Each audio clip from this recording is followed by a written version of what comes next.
Ciao a tutti ragazzi, benvenuti in questo nuovo video. Io sono Daniele e faccio l'apicoltore.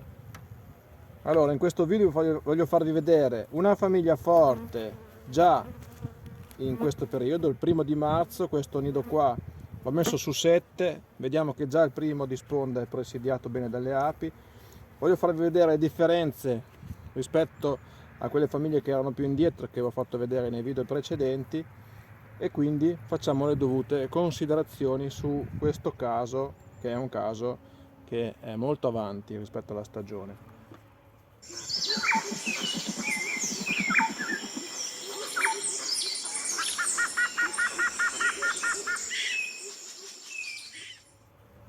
La sigla. Ecco ragazzi, cominciamo a tirare su insieme i telaini, vediamo cosa c'è nel nido, vediamo se è il caso di proseguire con la nutrizione. Allora, qui c'è una sponda, cominciano a stivare del nettare già sull'esterno della sponda.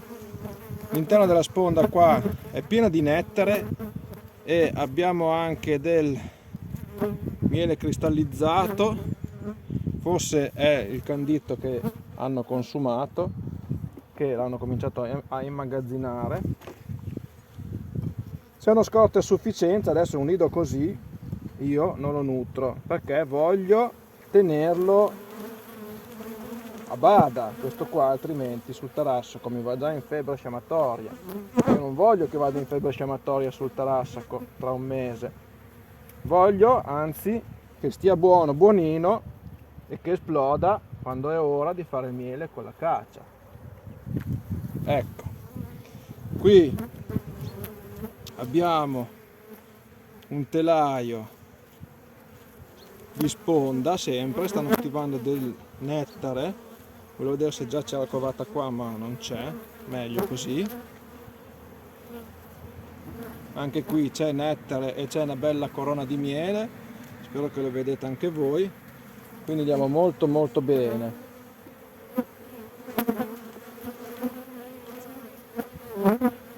Adesso sul prossimo telaino voglio provare a fare la prova della temperatura per vedere magari un telaio che non ha covato percolata che temperatura rileviamo, per renderci un attimo conto della forza del nido. Questo è un telaio che è pesante, qua c'è già la covata, ecco, c'è anche la regina, la covata al centro, ha già allargato con le uova nel raggio di 4-5 cellette tutto intorno alla covata percolata, quindi qua abbiamo già una situazione avanzata rispetto alla stagione che stiamo vivendo, quindi ai primi di marzo. Quindi già un bel telaio di covata pesante, anche perché ha una bella corona di miele. Quindi questo qua io non lo nutro più, il candito qua lo do a un'altra famiglia che è un pochino più indietro. Questa qua è ora di tenerla un pochino a bada, questa già.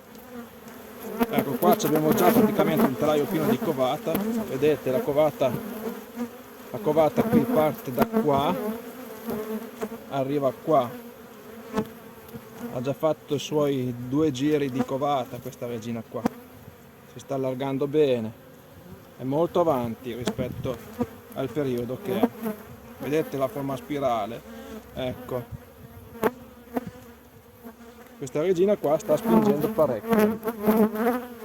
Perché? Perché ha tante api al seguito e può permettersi di andare avanti e di spingere, di anticipare i tempi.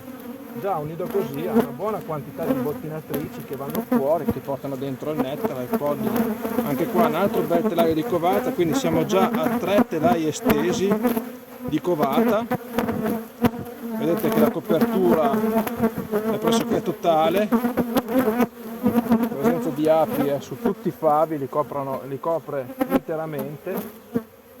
Quindi questo nido qua, ripeto, dobbiamo tenerlo d'occhio, non perché va aiutato, ma perché va, tra virgolette, frenato, va tenuto indietro, altrimenti questo qua non lo teniamo più. C'è covata anche qua, quindi siamo a 4 telai di covata. Qui c'è il polline, quindi con il polline noi sappiamo che qui finisce lo spazio per la covata, dove troviamo il favo col polline, per loro lì finisce lo stato di covata.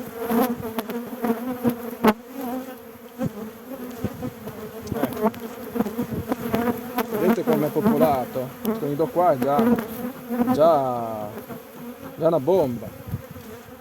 Cercheremo di tenerlo a freno il più possibile, poi sul tarassaco questo qua lo manderemo già in produzione e magari cominceremo a salassarlo per dare una mano a quelli che invece sono rimasti un pochino più indietro. Qua c'è la sponda pesante, anche lei. Abbiamo una sponda completa sia con nettare, miele e polline, completamente coperta dalle api. Adesso sparo col termometro, voglio vedere cosa mi dice. 20 gradi, 19,8. Quindi qua è già un nido che comincia a riscaldare bene anche le sponde.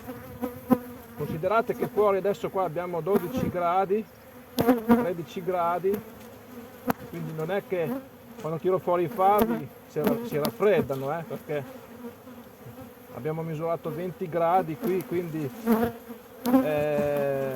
magari quando è dentro sicuramente qualche grado in più ce l'ha di sicuro. E quindi noi sappiamo che questo qua è un nido che va bene, sono contento di vedere i nidi così, ma occhio,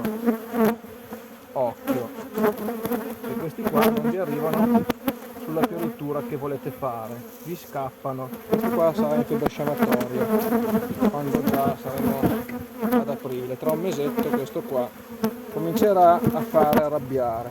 Adesso io il nutrimento non glielo do, assolutamente non glielo do,